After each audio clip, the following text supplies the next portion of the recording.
Let it go, let it go. Don't hold it back anymore. Let it go. Hello, welcome to Empowered to Thrive. I'm your host, Kareen Powell, and I don't usually start off by singing, but I felt like it today. And I think many of us need to hear and be reminded of those words, that we are free to let whatever we wish go. And we're going to talk specifically today about the stories that we think, the stories that determine our perception of others and of ourselves and of the world at large. But what is it for you that you need to let go of? So glad to have you here with me. Empower to Thrive is a space for you. I'm here for you. And I really appreciate you showing up and taking out this time for yourself. How's your week been? How is today going? Gosh, a lot can happen in a short amount of time, can't it? And I don't know what's happened recently in your life. But in this moment, I'm offering you a warm hug. Maybe that feels creepy, weird, silly. But a lot of times it's what we need. We need to be embraced in whatever we're going through and just held for a moment. So if you're comfortable with it, even if you're slightly uncomfortable, but you feel safe enough to allow yourself to be slightly uncomfortable, visualize yourself getting a warm hug, a strong embrace, a long embrace. There's something about hugging for more than a couple seconds that's extremely impactful for the body. So a lot of times when I give hugs, I try to give them for a longer period of time. There's two people in my life that have given me hugs that have deeply impacted me. It's just something about it that was so healing.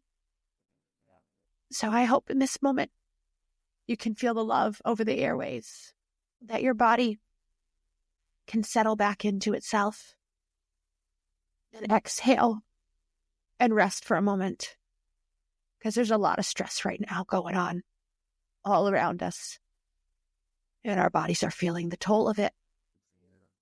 So let's be our support, and let's allow others' love to come in and to support us as well. So this morning, let's talk about releasing, letting go some of the stories that we've been telling ourselves. What are the underlying beliefs that are propelling your decisions, that are affecting your outlook and impacting your relationships? When you look in the mirror, what do you think of yourself? What are some of the predominant statements? Where did they come from? You don't have to figure this all out, but I'm giving you these questions so that you can reflect and consider them. Sometimes we just need to smooth the soil and allow things space to show us more, to reveal more.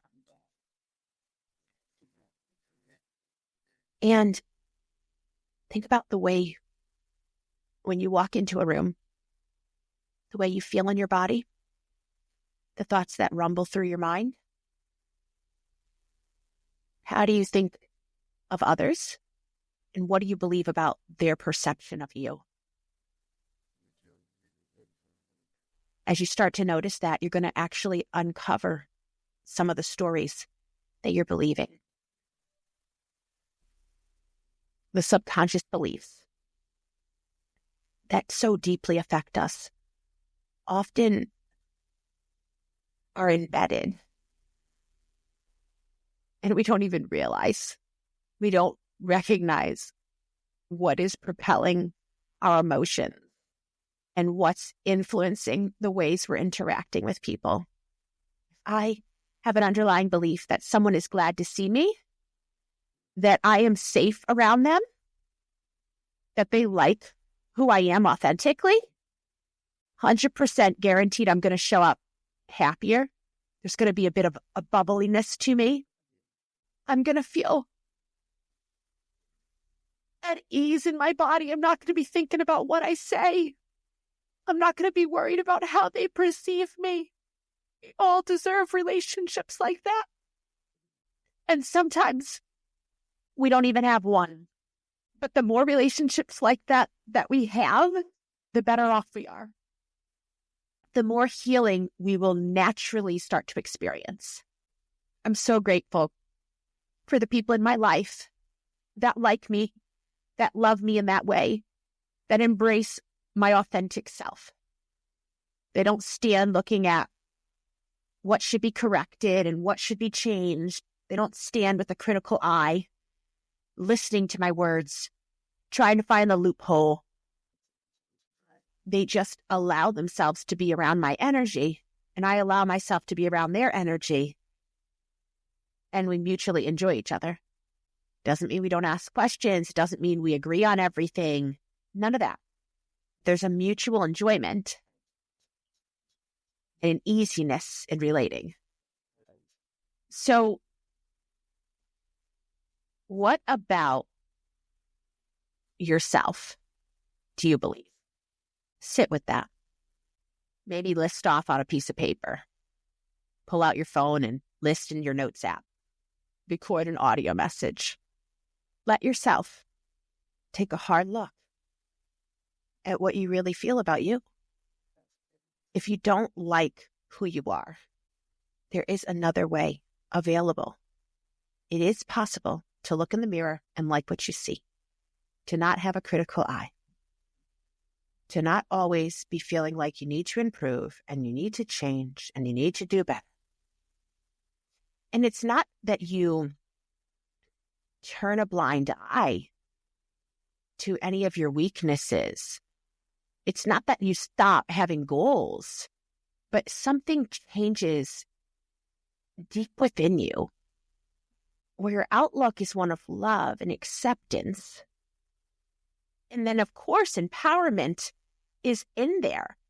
Empowerment is allowing you to say, yeah, I have goals. Yes, there's things I'm working towards. There's ways I'm cultivating change in my life. But the focus isn't on, I'm not good enough. Unless I get to this place, I won't be good enough. The story that you believe is that you're not good enough unless you get to a certain place. Internally, externally, socially. There is something there that's holding you back. Acceptance for where you are allows you to move forward. Oftentimes, when there's a resistance, we're holding ourselves back. All we want to do is move forward. But we're not allowing ourselves to accept where we presently are, who we are at the moment. And when we accept it, it doesn't mean we stay there. That actually allows us to then be empowered to move forward. So as I brought up this idea of noticing the sensations you feel in your body when you walk into a room with other people, becoming more aware of the story you have in your mind about how they perceive you or the ways that you start to perceive them. All of this is helpful information to get to a place deeper that will allow you to discover where did these stories originate and how can I come to believe something more gentle, more kind, more loving about myself, about others, about life at large. If the story is that there are many people out to get you, there are people who wish you harm, you're going to live perceiving statements and actions through that lens. You're probably going to be looking over your back because that's not a safe way to live. Feeling like people are out to get you, that's not safe. But if there is a source in the universe itself, that is for me, that has good in mind for me, whoa, I can lean back and rest. Doesn't mean that I believe every person likes me. But there's this overarching and deep core belief that there is good in store for me. That I am safe. And that's what we need to know. It's a powerful experience to feel safety in the body. There are many ways in which I don't feel safe because of the lack of security in the home environment I grew up in. Emotionally, there was a lack of safety. I didn't have a place to land to say, I feel sad today. I feel angry at this moment. I'm confused. I didn't have a place that I could go to and comfortably say these things where someone would hear me, sit with me in those emotions, and then help me come back to this place of, all is okay. I learned that I had to figure it out on my own. I started to live with a feeling of, I don't know what's going to happen next. I don't know if I can handle what's going to happen next. I don't know who's going to be there to help me with what happens next. And I know if you feel the same ways, you get it. You know how hard it is to live life that way. But when we know, no matter what comes my way, help is close by. I don't have to go it alone. I can feel whatever I'm feeling, and I'm going to come back to a place of stability within myself. I'm going to come back to a place that I can feel the sunshine on my face. And I know the storm is not going to stay forever.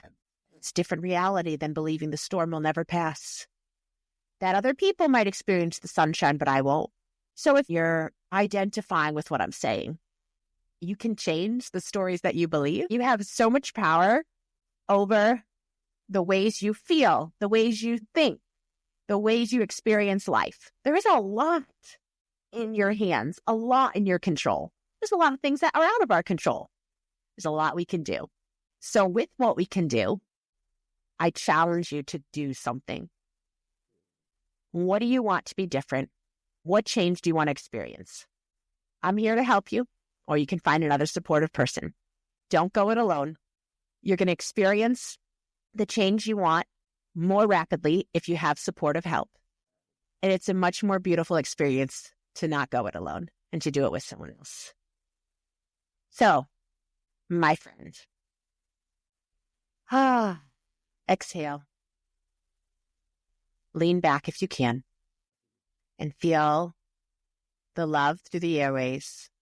Experience the comfort of a warm embrace. And if you want to, then remind yourself in this moment that you are not alone. There are others who care. There are others who want to support. But you have to start with yourself. You have to start by reaching out. That's the way you support yourself, by reaching out to someone else. You have to walk through the process.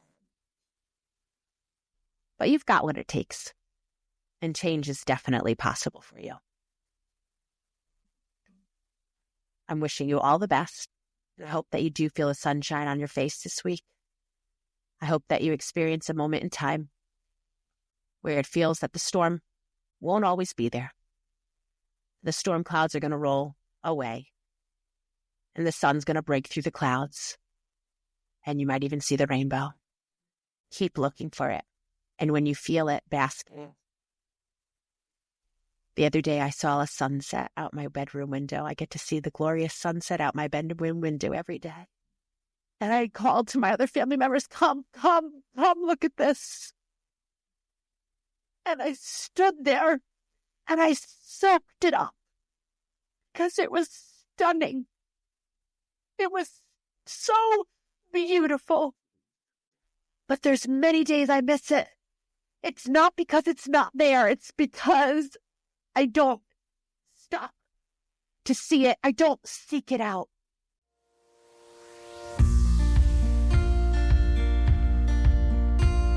So to myself and to all of you listening, let's take time to stop and notice. And let's live life seeking it out. Where is the good? Where is the beauty? And how can I grab a hold of it and embrace it? And of course, You're going to give it away to others because it's going to be energetically coming out of you, naturally coming out of you. So much love, and I'll talk to you soon.